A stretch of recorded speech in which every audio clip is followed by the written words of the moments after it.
আসসালামু আলাইকুম। তোমরা গুলো কেমন আছেন? মুই তোমার গুলো দয়া এবং আল্লাহ পাকের অশেষ রহমতে আলহামদুলিল্লাহ অনেক ভালো আছো। এই যে দেখবেন আছে সাকিব আল হাসানটা, আসলে দেখো মোর দিক থেকে মুই যে কথা খবর আছো সেটা হচ্ছে মুই সাকিব আল হাসানের একেবারে অন্ধ ফ্যান। আমার ভাবির সাথে মুখ সাকিবক নিয়ে যে কত কাজিয়ে ঝগড়া বাজে সেটা বলি তোমার গুলো শেষ করে বানাও।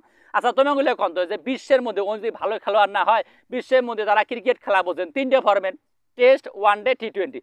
কিছুদিন দেখো প্রায় 5 থেকে 7 বছর মোর সঠিক জানা নাই, তারপরে খবর লাগছে 5 থেকে 7টা বছর ওই টানা 1 নম্বর অলরাউন্ডার ছিল। ওই যদি ভালো খেলবারে না পারে ভাই, তাহলে ওই কেমনে 1 নম্বর অলরাউন্ডার হয়? কে হঠাৎ করে সাকিবের কথা কোনো জানেন? এই যে সাকিবক যে তোমাগুলো দেখবে নেছেন, মোর যে সাকিব আছে সাথে, হ্যাঁ এই সাকিবক নিয়ে যে মুই কথা কওয়ার কারণ কি জানেন? আচ্ছা এই যে বাংলাদেশের মধ্যে যে দ্বিতীয় যুদ্ধ হয়েছে বা বৈষম্য বিরোধী ছাত্র আন্দোলন যে হয়েছে, আন্দোলনের মধ্যে দেখো অনেক ভাই বোন অনেক হাজার হাজার মানুষ মারা গেছে।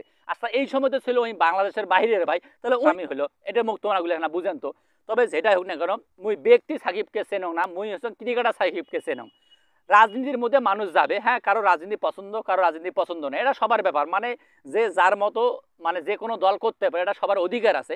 30 বছর আগে এরকম 30 বছর আগে যে ওই রাওয়ালপিন্ডিতে বাংলাদেশ যে কান দিয়ে বেরোছে, মানে কি চোখের পানি ঝরঝরে বাড়ে আসছে হারার পরে, সেই মাটিতে দেখো এই যে মুশফিক, সাকিব, মিরাজ, শান্ত, লিটন, যাই হোক আরো অনেকের নাম না কোনো, এসবের কারণে দেখো বাংলাদেশকে একেবারে পাকিস্তানকে ধুয়ে ফেলাইছে। 10 উইকেটে টেস্ট ম্যাচ জেতা মানে কি ভাই তোমরা বোঝেন? আসলে তোমরা গুলো কন্ত এই যে বাংলাদেশ যে এখন বাইরের দেশের সাথে খেলা খেলবা নাইছে, বাইরের দেশে বর্তমানে পাকিস্তানের মধ্যে যে বাংলাদেশে যে ম্যাচ, একটা ঐতিহাসিক ম্যাচ জিতলো, টেস্ট ম্যাচ তাও আবার জিতলো। আচ্ছা সাকিব যে এই অবস্থায় পাকিস্তানের মধ্যে আছে, এই অবস্থায় যদি বাংলাদেশের মধ্যে কোনো একটা না করুক আল্লাহ দুর্ঘটনা ঘটায়, তার জন্য কি সাকিব আল হাসান দায় হবে? সেজন্য মুই কবা লাগছ যে মুই ব্যক্তি সাকিবকে চেনং না, মুই ক্রিকেটার সাকিবকে চেনং। মোর যতটুকু মানে বুঝ হয়েছে, মুই জন্মের পর থেকে যতদিন থেকে মুই খেলা দেখং ততদিন থেকে, অর্থাৎ সাকিব আল হাসানের মুই ফ্যান। সাকিব আল হাসানকে মুই অনেক ভালোবাসং, সেটা হচ্ছে কি রাজনীতির দিক দিয়ে না, ক্রিকেটার দিক দিয়ে। মানে কি ব্যক্তি সাকিবকে মুই ভালোবাসং না, ক্রিকেটার সাকিবকে ভালোবাসং। এখন প্রশ্ন হচ্ছে রে ভাই, যারা বা যেই হোক না কেন, এই যে সাকিব আল হাসানকে যে একটা মামলা দিছে, হ্যাঁ মারা গেছের আসামি বানাইছে, আসলে ভাই ওই যদি থাকিল হয় বাংলাদেশও, তাহলে একটা কথা ছিল যে ওই বাংলাদেশের মধ্যে আছে এই জন্য মারা গেছের আসামি বানাইছে, ঠিক আছে সেটা মানা গেলে হয়। আরে ভাই ওই তো ছিল দেশের বাইরে, ওই কেমন মারা গেছের আসামি হয়? কারণ আমরা বাঙালিরা এতটাই খারাপে খারাপ, কাজে যদি কোনো কিছু ভালো কিছু করে তাহলে তার পাশা কোনা তলতে ধরি, আর যদি কোনো কিছু খারাপ করে একেবারে পাশা টঙ্গে দেই। এটি হচ্ছে আমার একটা সবথেকে বড় অভ্যাস। তারপরে দেখো এই যে পরশুদিন যে পাকিস্তানের সাথে ঐতিহাসিক জয়টা জিতছে বাংলাদেশ, এই জেতার পরে দেখো কি করছে শান্ত, বা আমাদের কিন্তু টিমের একটা পুরো টিমের আলোচনা করার পরে দেখো এই যে কিছুদিন আগে যে আমার বাংলাদেশের যুদ্ধ হলো, সেটা সবাই তোমরা গুলো জানেন।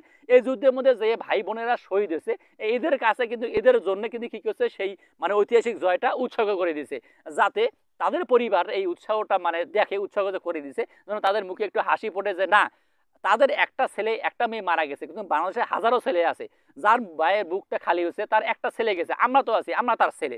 সেই দিক দিয়ে যেন ওই মায়াটা বা ওই বাবাটা একটু সান্ত্বনা পায়। আচ্ছা এই যদি ক্রিকেট না খেলে তো বাংলাদেশের অবস্থাটা কি হবে তোমরা গুলো জানেন? ওই একটা সিরিজে যদি সাকিব আল হাসান না থাকে, তাহলে যারা নির্বাচক আছে বাংলাদেশের যে ক্রিকেট বোর্ডের নির্বাচকরা আছে, এই নির্বাচকরা কিন্তু একটা হিমশিম খেয়া যায় টিমটা সাজার জন্য।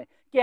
কারণ সাকিব আল হাসান দেখো দুই দিক দিয়ে, ওই যদি কথার কথা ব্যাটিং করবেন না পায়, ও কিন্তু বোলিং দিয়ে পোষায় দিবে, আবার যদি বোলিং করবেন না পায় ব্যাটিং দিয়ে পোষায় দিবে। তাহলে যারা এই যে ক্রিকেট বোর্ডে আছে বা আমরা যারা বাঙালি জাতি আছি, আমরা কিন্তু সবাই জানি আসলে সাকিব কি করে পায় এবং কি করে পায় না। যতটুকু মুই শুনছ যে অনলাইনের মাধ্যমে যে সাকিব আল হাসান যখনই দেশের মধ্যে আসবে তখনই ও ধরিয়ে জেলের মধ্যে ফরে দেওয়া হবে।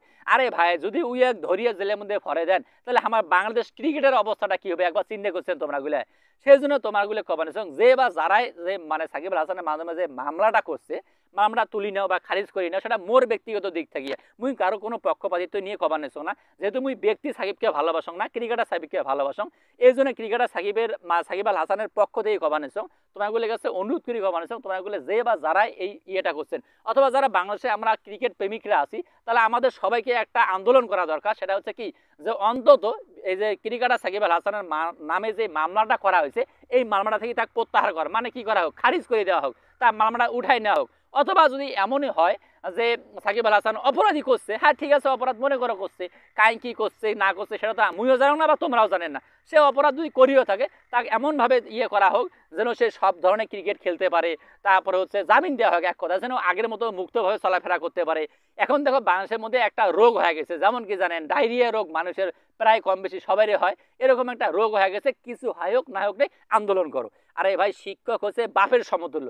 আচ্ছা সেই শিক্ষক দেয় জুতের মালা গলার মধ্যে, জোর করিয়ে জুতের মালা গলার দেয়, জোর করিয়ে এক গদি থেকে নামায়। আচ্ছা এইটা কি স্বাধীনতা? এইটা কি আমরা দ্বিতীয়বার বাংলাদেশ স্বাধীন করলাম? এটা কি বলে স্বাধীনতা? হ্যাঁ, বাবার বয়সী মানে একেবারে একটা করে লোককে আমরা ধরতেছি, মারতেছি, গলার মধ্যে জুতে পড়েছি, তাও আবার শিক্ষক। শিক্ষকের স্থান সবার উপরে ভাই। আমরা সেই শিক্ষককে কিসের জন্য টানি হেসড়ে নামাবো, কিসের জন্য গলায় মধ্যে জুতের মালা দেবো? মানে আমরা বাঙালিগুলো কি জানেন, একেবারে ঝোঁকে মাতাল তালে ঠিক। একেবারে কি হয় হোক সেটা দেখার সময় নাই, যখন যে পাশে বৃষ্টি আসে সেই পাশে ছাতা ধরবে আমরা খুবই পাই। সেই জন্য তোমাগুলো সবাইকে অনুরোধ করি কবালেছে। বর্তমানে যে এই যে সারা বাংলাদেশে দেখো প্রতিদিন কোনো না কোনো আন্দোলন হবালেছে, বিশেষ করে যে এই যে যারা শিক্ষক পর্যায়ে আছে, হ্যাঁ এই যে যেমন ভাই মুইও কিন্তু একজন শিক্ষক, যে মুই প্রাইভেট পড়াম ঠিক আছে, তারপরে কিন্তু মুই শিক্ষক, মনে কিন্তু একটা সম্মান আছে। তাহলে দেখো বাবার বয়সী শিক্ষকদের আমরা কি করতেছি, টানি হিসড়ে নামে জুতের মালা, হাজার হাজার মানুষের সামনে জুতের মালা গলার দিয়ে ফেলেছি। আচ্ছা এইটা কি বলা যায় শিক্ষা যদি মেরুদণ্ড? আরে ভাই যদি শিক্ষা মানে শিক্ষকের না থাকে তাহলে মেরুদণ্ড থাকবে করে থাকি? আরে ভাই বাংলাদেশের যদি সমস্ত শিক্ষকেরা একবার কয় যে আমরা একেবারে কখনো আর শিক্ষা প্রতিষ্ঠানে যাব না, শিক্ষা দেব না, আচ্ছা তাহলে আমরা শিক্ষা যদি মেরুদণ্ডরা করেতেই শিখবো। যারা এই যে স্টুডেন্ট আছে তারা করেতেই শিখবেন রে ভাই। তোমরাগুলো তাহলে তোমরাগুলো একবার ভাবছেন শিক্ষকের স্থান করে না? যাই হোক আজকে অনেক কথা কোনো সাকিব আল হাসানের কথা কইতে কইতে অনেক কথা কয়া ফেলাইছো। মোর এই পেজ কোন নতুন হয় দেখেন অবশ্যই পেজটা ফলো করে দেবেন। ঠিক আছে, টাটা, বাই বাই।